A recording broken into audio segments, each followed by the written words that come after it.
tell me where the Ambassador Hotel is? I thought it was on this block, and I don't recognize it.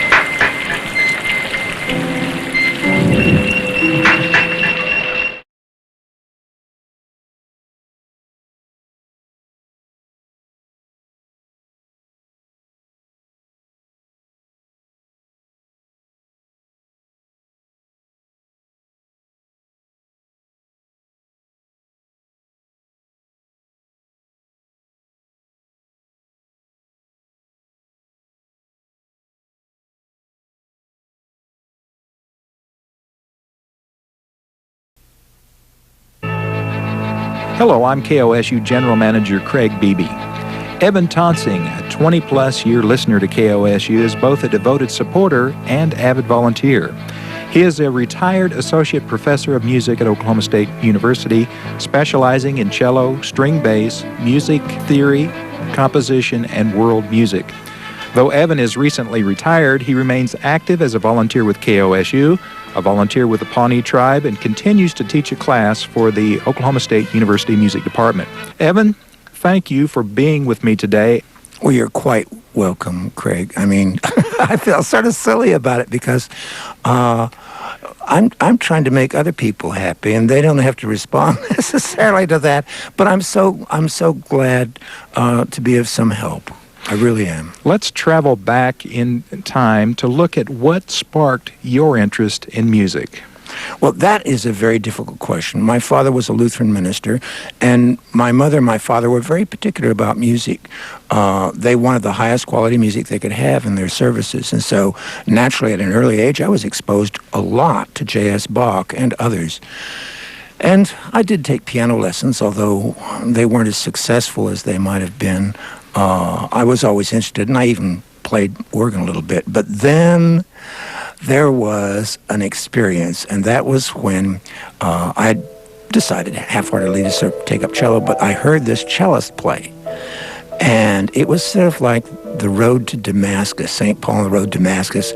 I was thunderstruck. I had no idea. I wasn't sure what I was experiencing. All I knew, it was fantastic, and I didn't understand it, and it was great, and I just didn't know what to think. And so from that point on... Where were you and how old were you? Well, I was in high school. I mean, I was a late bloomer, but in order to take lessons with this teacher in Lawrence, Kansas, Raymond Stuhl, I went with another person, and so I had to wait after my lesson or before my lesson while they had their lesson. And once I was waiting, and there was this trio practicing of cello, violin, and piano. They were playing Ravel's trio, the only piano trio he wrote, and I heard the slow movement, and I was literally knocked off my chair. I fell out of my chair. I did. I fell out of my chair. And from that point, I've never been the same.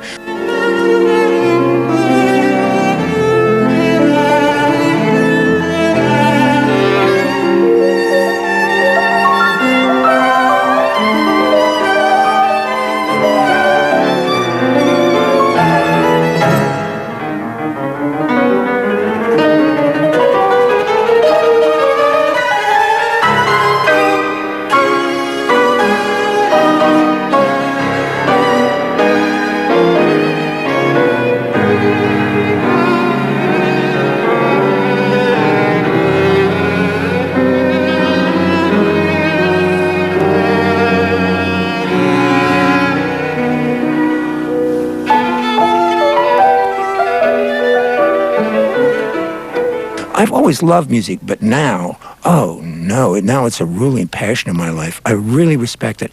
And you know, one of the neat things about being interested in art is that you're in love with something that will constantly surprise you. You're in love with something that has a bottomless depth. I continue to hear things that just astound me, and that just, you know, they're really great. I mean, I can't think of a better field besides education to work with, and I'm lucky enough to be able to combine both. Working with young people is also an astounding thing. Where did the desire to help and teach others originate? Were your parents or family philanthropic? I think that has been an important impulse in my family for a long time. My father even at the very end, he had Parkinson's, and he was one of that 10% where it caused a kind of dementia. And the first time, just the summer that he died, the first time, they just called me up and they said, "You need to come." They wouldn't tell me why, and I thought, wonder what went up there. And he actually had suddenly begun dementia. And the first time I encountered that, Craig, it was so scary. I thought, this isn't my dad. This isn't the dad I know.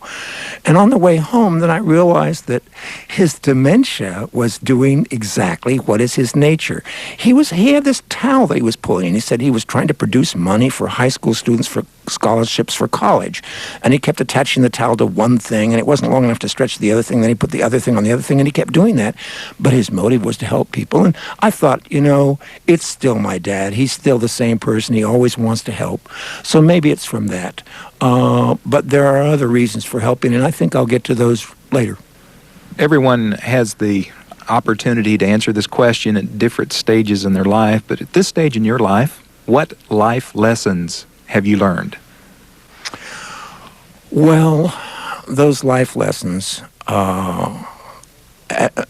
apply directly to my current support of KOSU. And I'm not making this up. I mean, this is absolutely true. I've thought this out. The first thing that finally really makes sense is also thanks to Esther Wolfram. I was writing a piece called Fable of the Worker Nightingale composition. And I was using Aesop fable, and I found out that the morals at the end of the stories were not by Aesop. Every writer added their own morals, and I wanted my moral for this thing. Actually, the moral of that story, which has become a center part of my life, is you can't capture joy. You can't buy joy. You can't capture joy. The only thing you can do is give it. And I now have gotten, and that was way back in the 80s, that insight came to me, and it's really true. If you're depressed, give joy. And what happens is you create an environment of joy. So by giving joy, you create an environment in which joy can thrive, and therefore you can feel joy if you give joy, if that makes sense. And so part of the lesson I've learned is, hey, maybe one of our functions as human beings is to give joy, is to give happiness. And therefore, we're making an environment in which joy and happiness can exist.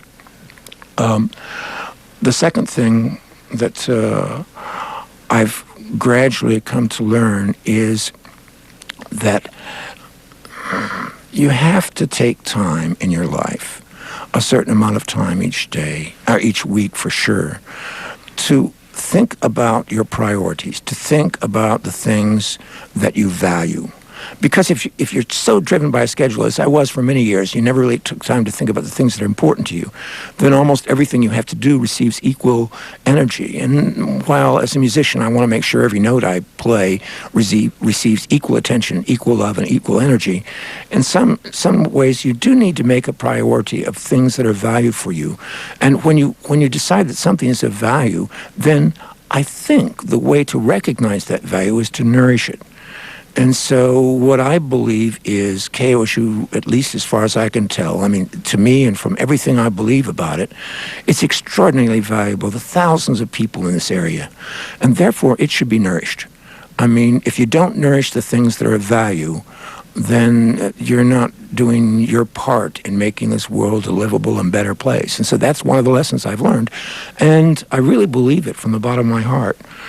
The other thing is that I have found that in order for me, you look back, as Confucius said you should do, you look back over your life and you think about the times in which you were happiest, the times when you've really felt the best, and they've always been times when things weren't always going that well necessarily, but I was learning a lot.